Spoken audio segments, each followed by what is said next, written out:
Olá, sejam muito bem-vindos. Vamos começar o nosso culto.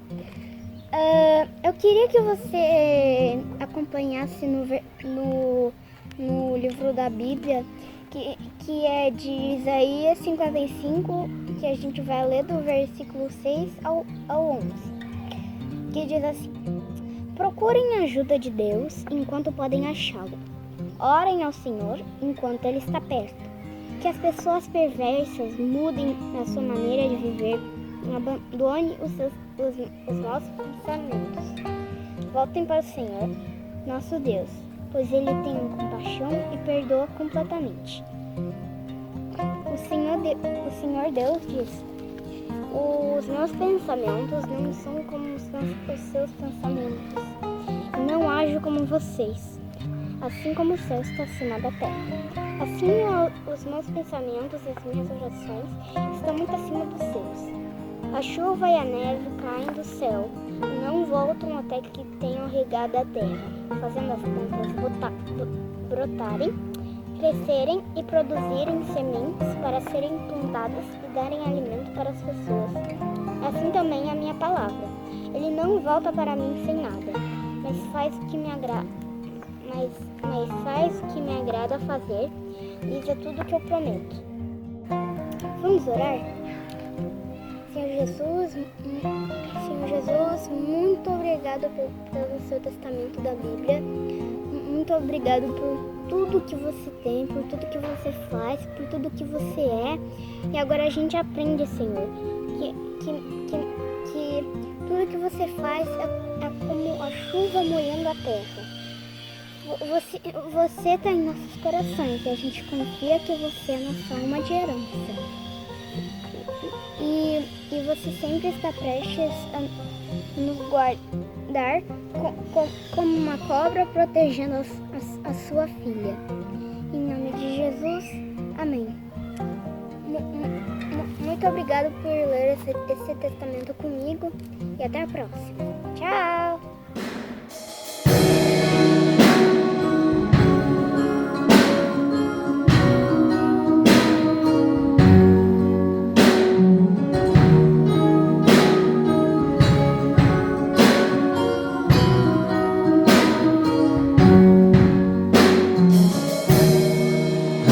Eu falar, tu cantava sobre mim.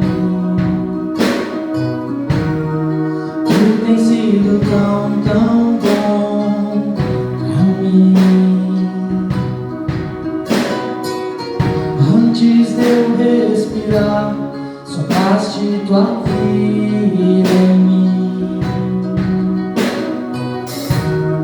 Tu tens sido tão bom.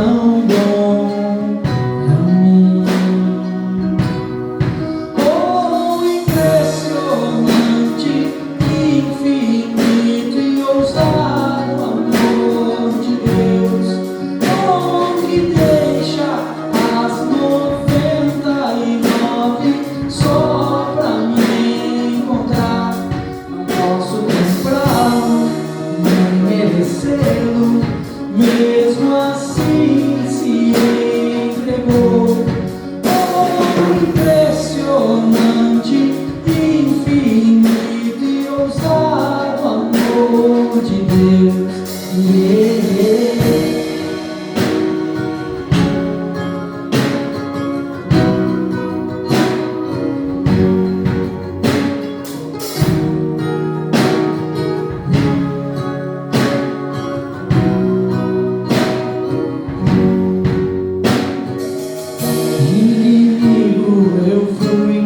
Mas teu amor mudou mim. Tu tens sido tão bom pra mim. Não tinha valor, mas tudo pagou por mim. Tu tens sido tão bom pra mim.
destrói as mentiras pra me encontrar. As luzes para as sombras, escala as montanhas pra me encontrar. Derruba as muralhas, destrói as mentiras pra me encontrar. As luzes para as sombras, escala as montanhas pra me encontrar. Derruba as muralhas, destrói as mentiras pra me encontrar. Impressionante, infinito e ousado amor de Deus, que deixa as 99 só pra me encontrar. Não posso comprá-lo e nem merecê-lo, mesmo assim se entregou. Oh, impressionante, infinito e ousado amor de Deus.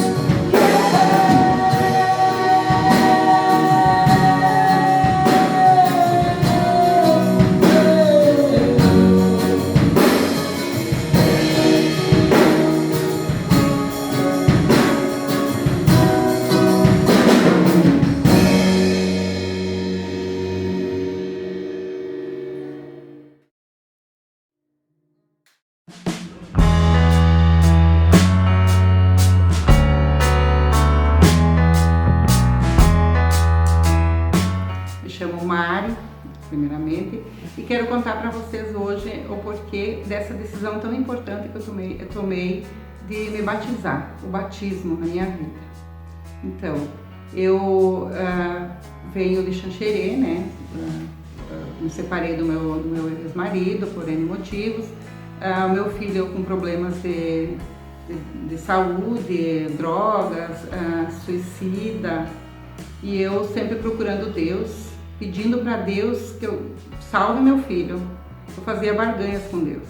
Eu vou fazer uma campanha e o Senhor salva meu filho. Mas isso não acontecia. Eu não percebia no momento que era errado, estava eu. Estava barganhando, né? Eu exigia, fazia exigências com Deus. Eu preciso que o Senhor salve meu filho. E nada acontecia. E assim foi seguindo, mês após mês, anos após anos, e nada acontecendo, ao meu ver, assim, de bom. Mas mesmo assim eu não perdi a fé. Eu tinha fé, acreditava em Deus, que Ele é o caminho. E aí meu filho tentou suicídio pela primeira vez, 9 dias em coma, 15 dias hospitalizado, e Deus trouxe ele de volta para mim. Passou-se 60 dias, ele tentou de novo, mais 15 dias em coma, 43 dias hospitalizado, e eu tendo a certeza que Deus estava ali, de novo, tirando ele do vale da morte, porque os médicos mesmo falaram que ele estava morto, e Deus tirou ele. Então a minha fé cresceu mais, e foi seguindo, eu em depressão profunda, síndrome do pânico, ataque de ansiedade, e pedindo para Deus me salve e me tire dessa. E aí, quando foi que eu decidi vir para Florianópolis, eu estava praticamente quase sendo internada, eu assim, vou para Florianópolis lá com a minha irmã, que ela vai me ajudar. E vim para cá, ela sempre com muita fé, sempre orando, lendo a Bíblia, ouvindo pregações, e eu com ela, ouvindo também, lendo, e a minha fé só crescendo. E eu vendo acontecer coisas boas na minha vida, melhorando dia a dia, e ficando cada vez mais feliz com Deus. E fui percebendo que eu não tinha que barganhar com Deus, eu simplesmente tinha que seguir, eu simplesmente tinha que estar junto com Ele, e as coisas aconteciam, não precisava barganhar, eu não tenho que fazer isso. E aí então um dia, lá na igreja da agronômica, ajudando minha irmã lá, eu senti que chegou a hora de eu me batizar, de eu consagrar minha vida ao Senhor.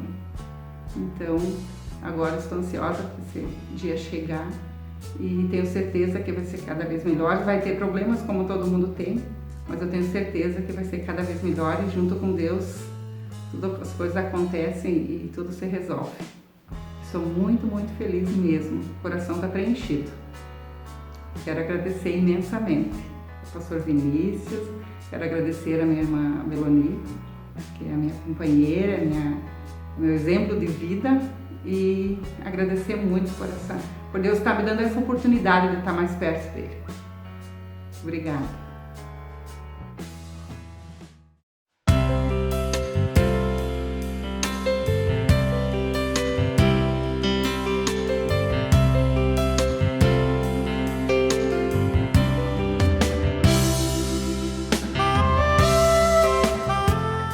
Olá! Nós estamos vivendo em uma era pós-secular, ou pelo menos estamos caminhando para uma era pós-secular. O que isso quer dizer? Que até pouco tempo atrás se imaginava que a tendência da sociedade era se afastar da influência da religião, mas parece que essa tendência mudou. E é surpreendente, ao mesmo tempo uma boa notícia, que mais e mais pessoas que pensavam que viviam sem Deus se dão conta que não podem viver sem o divino. Elas se deram conta que não podem viver sem o espiritual. Na verdade, elas se deram conta que não podem viver sem Deus. Então elas buscam por algo. Por outro lado, nós vivemos em uma sociedade que nós chamamos de pluralista, ou seja, onde existem muitas opções para tudo. As culturas e os valores do mundo todo, por causa da globalização e da tecnologia, elas se misturam. Então, quando as pessoas partem em busca do espiritual, elas se deparam com uma variedade enorme de opções de fé.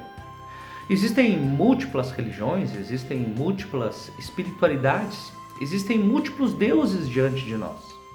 Daí a questão que havia tempos atrás era: como eu posso acreditar em Deus?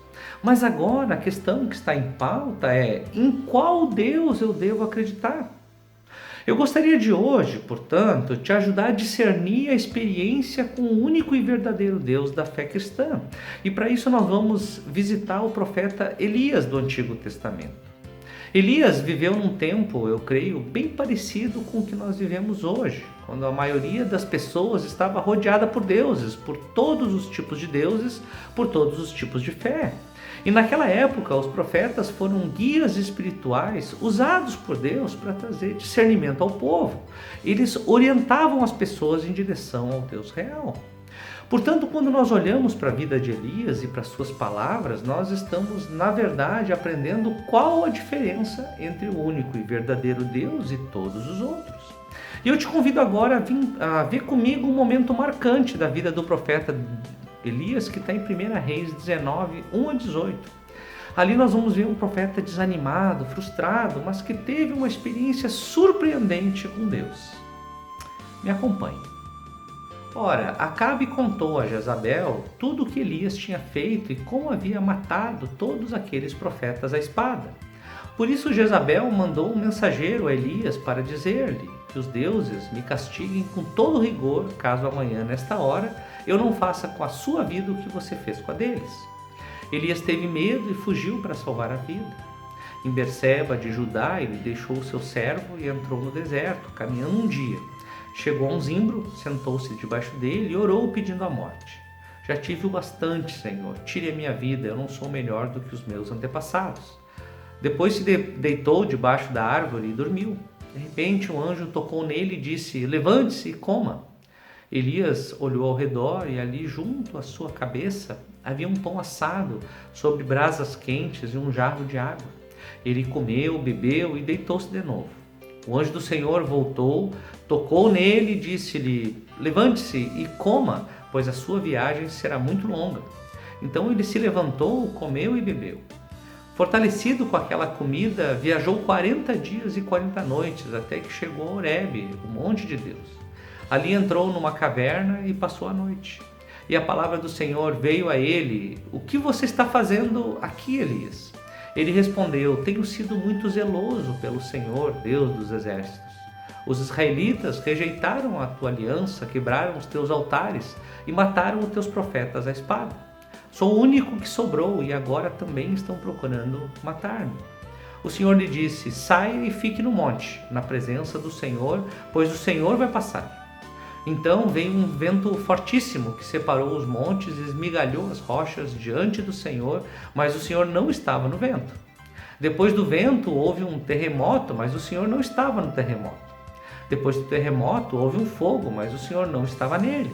E depois do fogo houve um murmúrio de uma brisa suave. Quando Elias ouviu, puxou a capa para cobrir o rosto, saiu e ficou à entrada da caverna. E uma voz lhe perguntou: o que você está fazendo aqui, Elias? Ele respondeu: tenho sido muito zeloso pelo Senhor, Deus dos exércitos. Os israelitas rejeitaram a tua aliança, quebraram os teus altares e mataram os teus profetas à espada.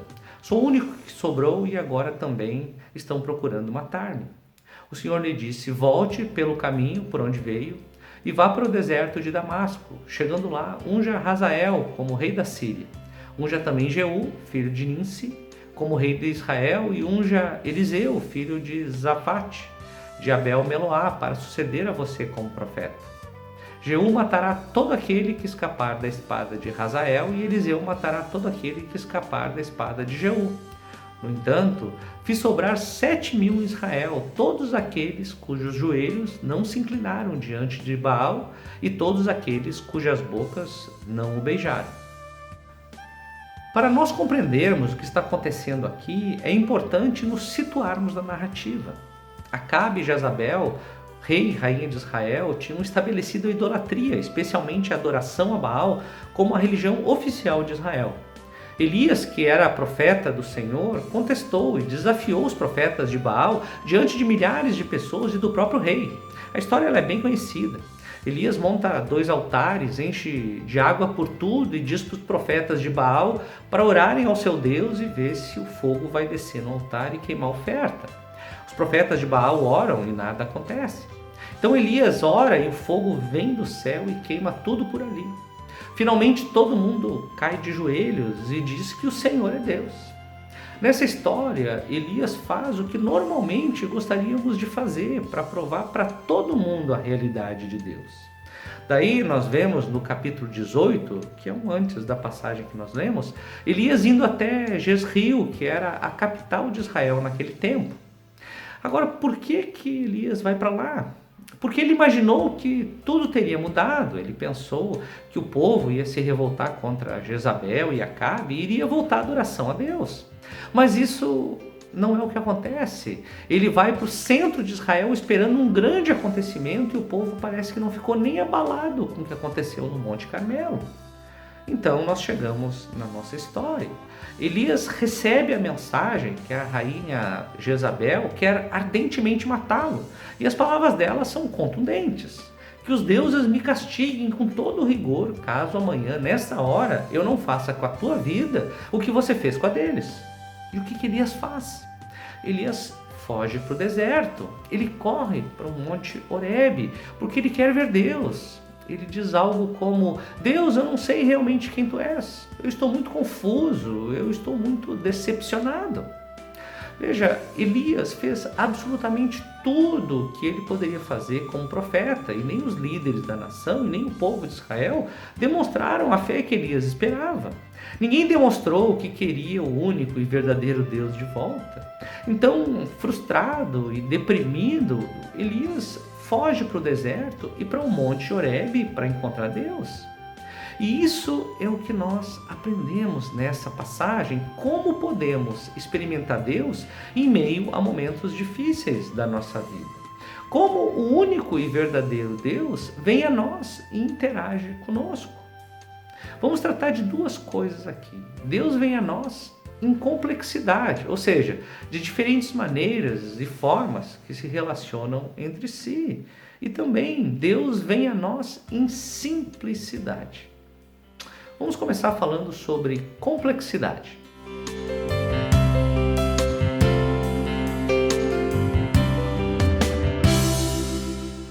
Quando Elias foge para o deserto no primeiro momento, nós vemos um homem de Deus em desespero.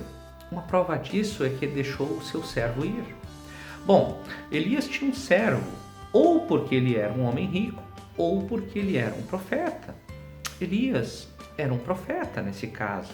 Então, quando Elias deixa o servo ir, ele diz que está abandonando o seu ministério. Ele se demite. Ele inclusive pede a Deus para acabar com a sua vida. Com certeza Elias está em completo desespero. Mas Deus faz aqui 3 coisas que nos mostram muito sobre como Ele se relaciona conosco. Primeiro, Deus envia um anjo.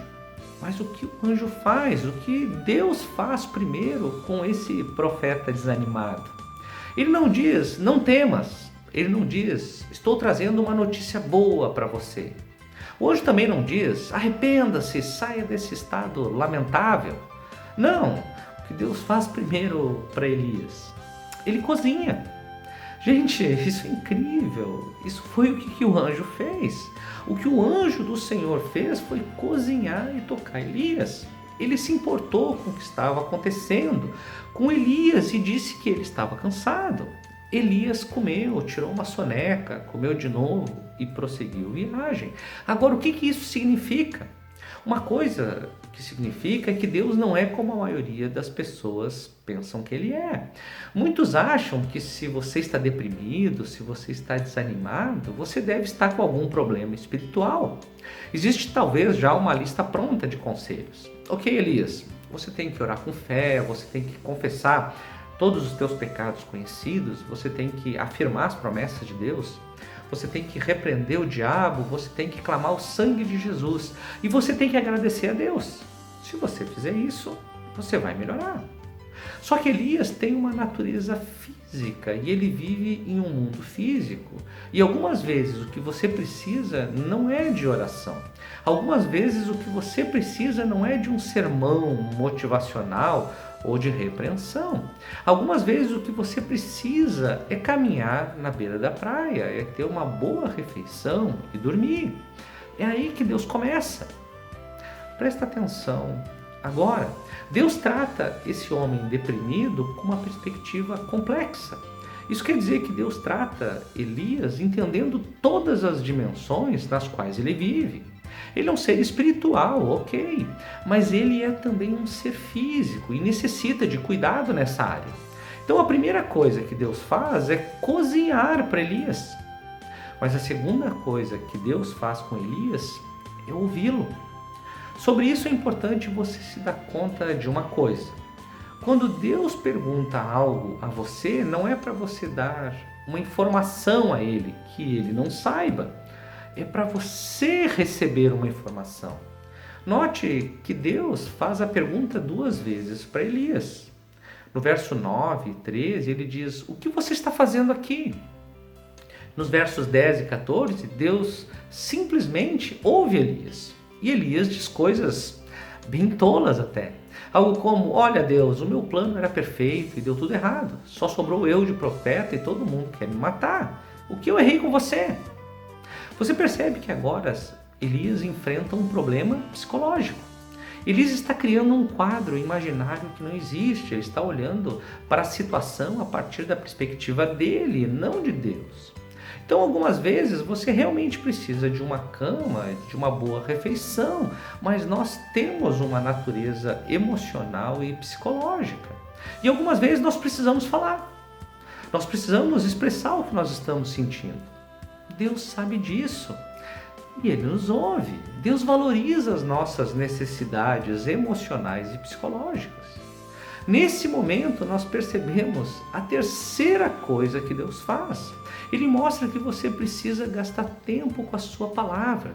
Você precisa ouvir a sua voz, você precisa ir até a sua presença, porque nós também temos uma natureza espiritual. Vamos então resumir isso aqui. Se você é uma pessoa que está pensando sobre a fé cristã, vamos dizer que você não está totalmente certo sobre o que você pensa sobre isso. Olha aqui, observe como Deus age com uma pessoa em depressão como Elias, em contraste com a visão de mundo comum hoje. Algumas pessoas têm a visão de mundo onde tudo é científico. Basicamente somos animais, somos biologia, assim não existe espírito ou sobrenatural, então as pessoas dirão que a depressão é meramente química e você deve tomar um medicamento. Essas pessoas vão reduzir tudo a uma questão química de sinapses nervosas e vão dizer, olha, toma um medicamento e tudo vai dar certo. Por outro lado, vão existir pessoas que eu chamaria de moralistas. Elas vão reduzir tudo não ao plano físico, mas ao plano espiritual. As pessoas moralistas estão sempre certas de que se você está em depressão, você não está orando. Você está pecando em alguma área, você não está fazendo alguma coisa que deveria fazer. Essas são o tipo de pessoas que não tomam qualquer comprimido quando estão deprimidas. Elas vão insistir que a questão física e psicológica não é importante. Então, se você está deprimido, é porque existe falta de fé, porque elas reduzem tudo ao plano espiritual. Finalmente, você tem muitas pessoas que reduzem tudo ao psicológico. Elas dizem, bem, o que você precisa é apenas falar. Você não pode falar que eu não vou julgar. Não existe nada de errado com você apenas necessita falar um pouco. Com uma terapia boa, tudo se resolve. Portanto, uma visão de mundo reduz tudo à questão física, outra reduz tudo ao espiritual e outra às questões psicológicas. Mas eu digo a você que você não irá lidar com o problema real enquanto você continuar reduzindo, enquanto você realmente não lidar com a realidade como um todo. O Deus da Bíblia nunca faz esse tipo de coisa, porque o Deus da Bíblia inventou tudo. Ele criou cada um desses aspectos da realidade e o Deus da Bíblia tem redimido todas essas coisas. O Deus da Bíblia não apenas inventou o corpo, a alma, o espírito, mas ele também redimiu todas essas coisas. E como resultado, ele lida com elas de maneira conjunta. Então, uma maneira que Deus vem até nós é em complexidade, tratando de todas as dimensões da nossa vida ao mesmo tempo, com amor e graça. É isso que ele fez com Elias. Agora vamos ver que Deus vem a nós também em simplicidade.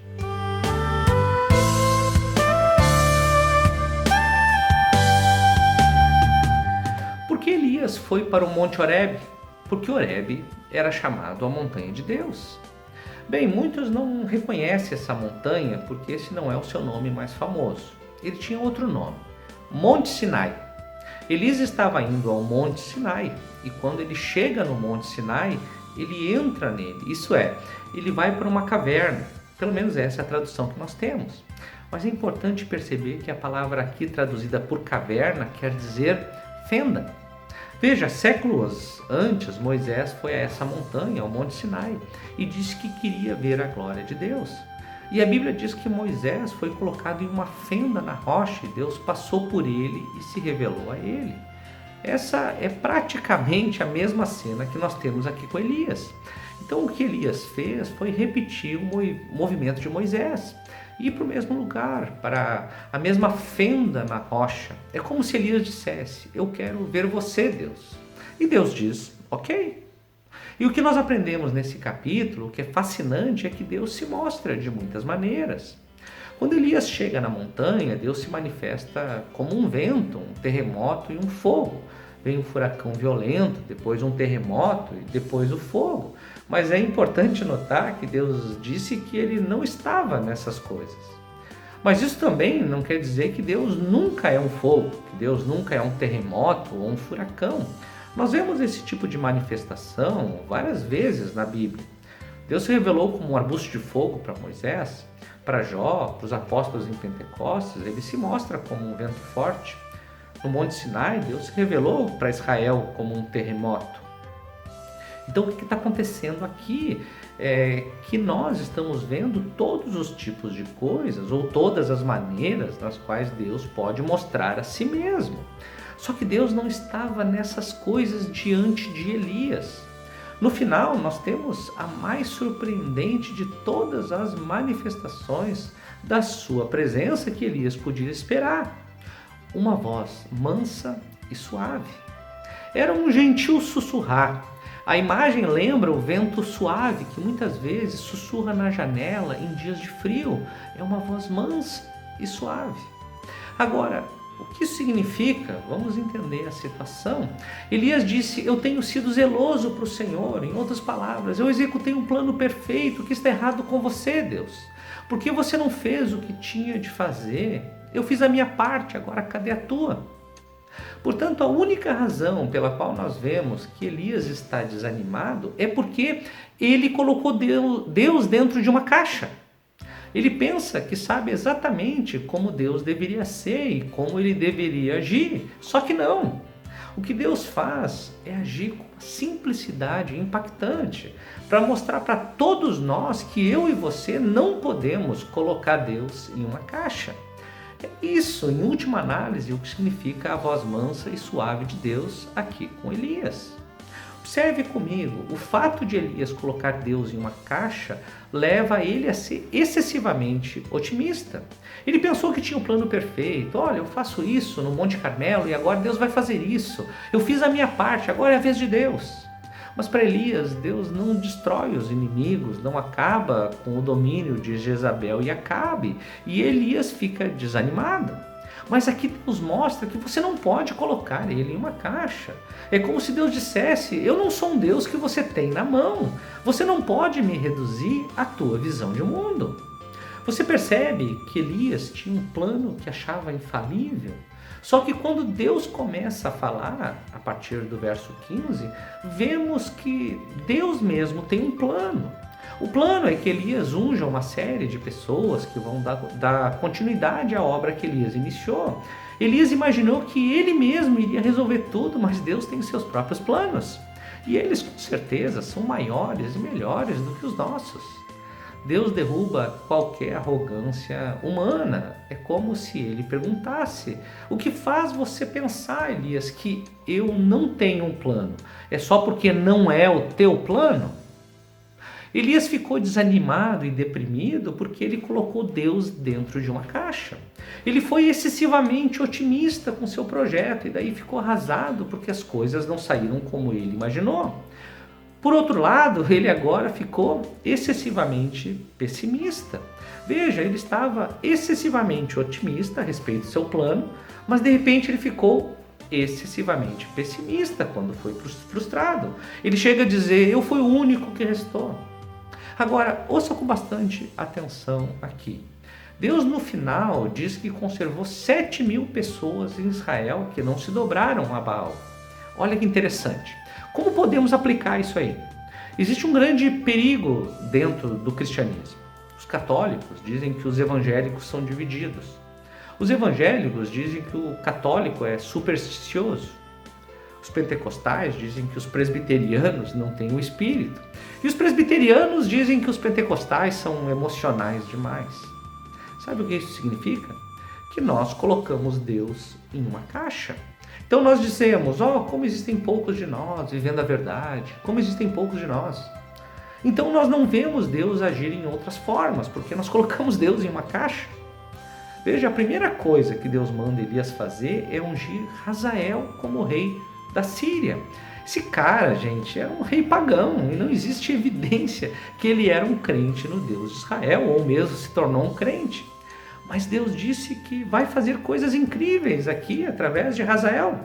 Veja, Deus age a partir de pessoas que provavelmente não têm uma teologia correta. Mesmo assim, Deus faz muitas coisas. Portanto, não coloque Deus em uma caixa, porque do contrário você vai ficar desanimado. Você vai pagar o preço pela sua própria visão estreita. Observe uma última coisa que tem muito a ver com a comunidade. Parece, gente, que cada pessoa necessita de um tipo de manifestação diferente. Moisés precisou de fogo e terremoto. Elias precisou de um sussurro. Maria, irmã de Lázaro, precisou ver as lágrimas de Jesus. Diferentes corações precisam de diferentes coisas da riqueza da glória de Deus. E a menos que você tenha um relacionamento próximo com outros cristãos, você nunca vai conseguir ter a perspectiva adequada do quadro todo de Deus. Você precisa da experiência do outro, porque você nunca terá o quadro inteiro de Deus. Você nunca saberá completamente quem Deus é e como experimentá-lo fora de uma comunidade. Você precisa de relacionamentos profundos, principalmente com pessoas que têm experiências diferentes de você. Claro, experiências sempre fundamentadas nas Escrituras, mas experiências diversas. Portanto, é um lugar para você experimentar a multiforme graça de Deus. Ela vai se manifestar de forma complexa, abrangendo todas as dimensões da sua vida, mas vai se manifestar também de forma simples, de acordo com a necessidade de cada um. Com certeza é uma experiência que vale a pena.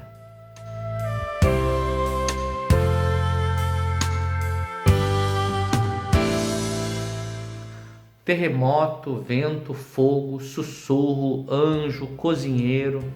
Quando nós colocamos Deus em uma caixa, nós ficamos algumas vezes muito pessimistas e algumas vezes muito otimistas. Mas aqui nós vemos que Deus está ensinando a Elias o Evangelho. E o que é o Evangelho? Aqui está o que é o Evangelho. É que você é mais pecador do que você pensa, mas é mais amado e aceito em Cristo que você poderia esperar. Se por um lado você não acredita na pecaminosidade do pecado, você vai seguir a ideia de Elias, que pensava que o seu programa, sua engenhosidade, era que salvaria o mundo. Por outro lado, se você não acreditar na graciosidade da graça, você jamais verá que Deus pode trabalhar através de outras pessoas. Nossa visão de pecado é, na verdade, muito pequena, assim como a nossa visão da graça. Isso acontece porque nós temos muita religiosidade nessa visão. Na religião, nós achamos que podemos agradar a Deus com aquilo que nós fazemos, com os nossos planos e ações. Mas o Evangelho, ele nos mostra que nós somos mais malvados que nós ousamos acreditar. Porém, nós somos mais aceitos do que jamais esperaríamos. Isso foi revelado a nós através do amor de Cristo na cruz, que morreu por nós quando nós ainda éramos pecadores. E também através da ressurreição, a qual nos trouxe para dentro de uma nova vida, onde podemos experimentar Deus de maneira completa. E essa, gente, é uma realidade complexa e simples ao mesmo tempo, mas vale a pena viver por ela. E eu te convido a fazer essa experiência. Vamos orar? Obrigado, Pai, pelo teu amor, pela tua graça, pela tua verdade, por tu se revelar a nós de maneiras tão diversas, mas tão profundas. Obrigado por tu olhar para nós na nossa individualidade, mas ao mesmo tempo de maneira coletiva, nos fazendo viver dentro de um corpo onde necessitamos uns dos outros. Realmente, Deus, a tua sabedoria vai muito além da nossa. E nós queremos nos colocar hoje diante de Ti e confiar na Tua sabedoria, muito mais do que na nossa. Que nós possamos descansar nos Teus planos e ter a certeza de que os Teus caminhos realmente são os melhores caminhos. Então nós louvamos a Deus por aquilo que Tu fez em Jesus Cristo por nós e por tudo aquilo que Tu com certeza continua fazendo nesse mundo e nas nossas vidas. Por isso oramos aqui, Senhor, em nome de Jesus. Amém.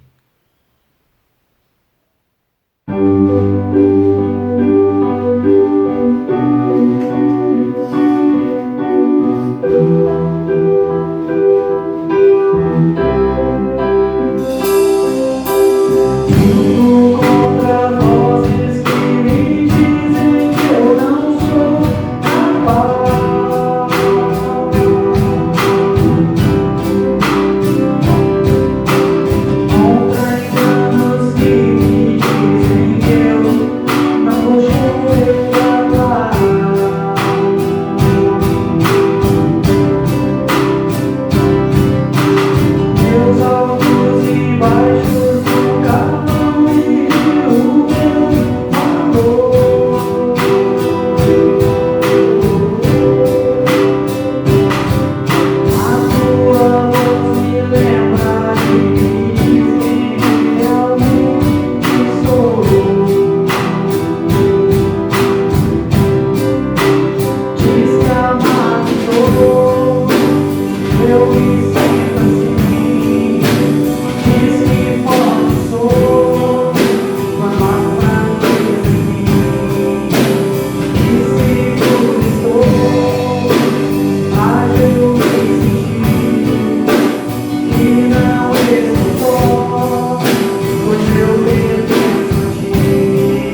glórias te darei também.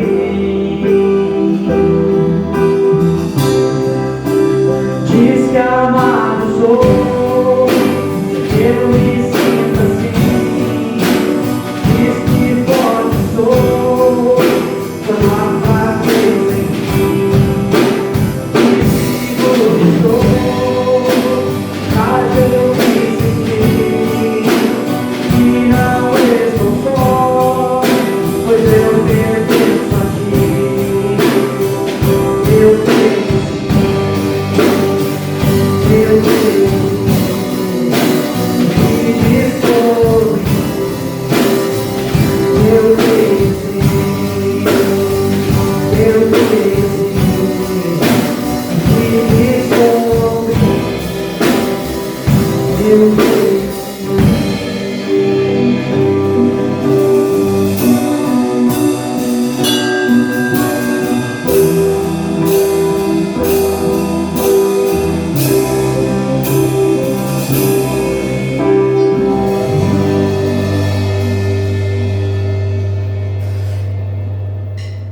Que nesse final de culto nós possamos glorificar a Deus, entregar o nosso coração para Ele.